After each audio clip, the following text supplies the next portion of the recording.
पहला इतिहास ग्रंथ अध्याय 10।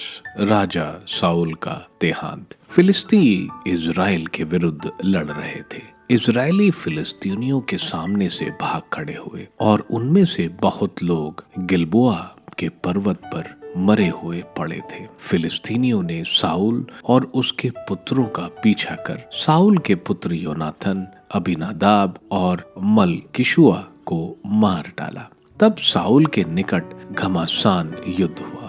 तीरंदाज उसकी ओर बढ़े। साउल तीरंदाजों को देखकर थरथराकर कांपने लगा। साउल ने अपने शस्त्रवाहक से कहा, अपनी तलवार खींच लो और मुझे मार डालो। ऐसा ना हो कि वे बेखतना लोग आकर मेरा अपमान करें। लेकिन उसके शस्त्रवाहक ने अस्वीकार कर लिया, क्योंकि वह बहुत डर रहा था। इस पर साउल ने अपनी तलवार खींचकर अपने को उस पर गिरा दिया। जब उसके शस्त्रवाहक ने देखा कि साउल की मृत्यु हो गई है, तो उसने भी अपने को अपनी तलवार पर गिरा दिया और वह उसके साथ मर गया। इस प्रकार साउल और उसके 3 पुत्र मर गए। उसका सारा घराना एक साथ मर गया।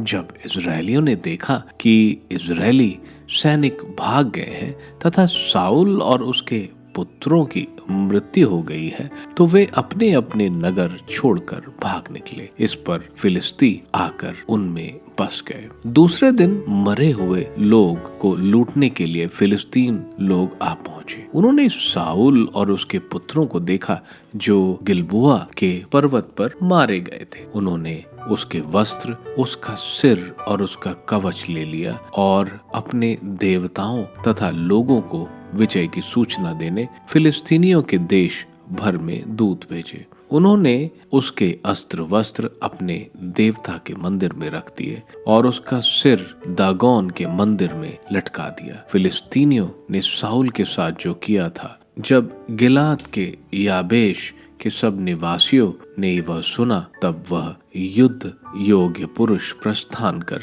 साउल और उसके पुत्रों के शव गाबेश ले आए। फिर उनकी अस्थियां याबेश के झाऊ वृक्ष के नीचे दफना दी गई और 7 दिन तक उपवास किया। इस प्रकार साउल प्रभु के साथ अपने विश्वासघात के कारण मरा, क्योंकि उसने प्रभु की आज्ञा नहीं मानी थी और वह प्रभु से नहीं बल्कि प्रेत साधने वाली स्त्री से परामर्श लेने गया था। इसलिए प्रभु ने उसे मारा और राज्य यिशै के पुत्र दाऊद को दे दिया।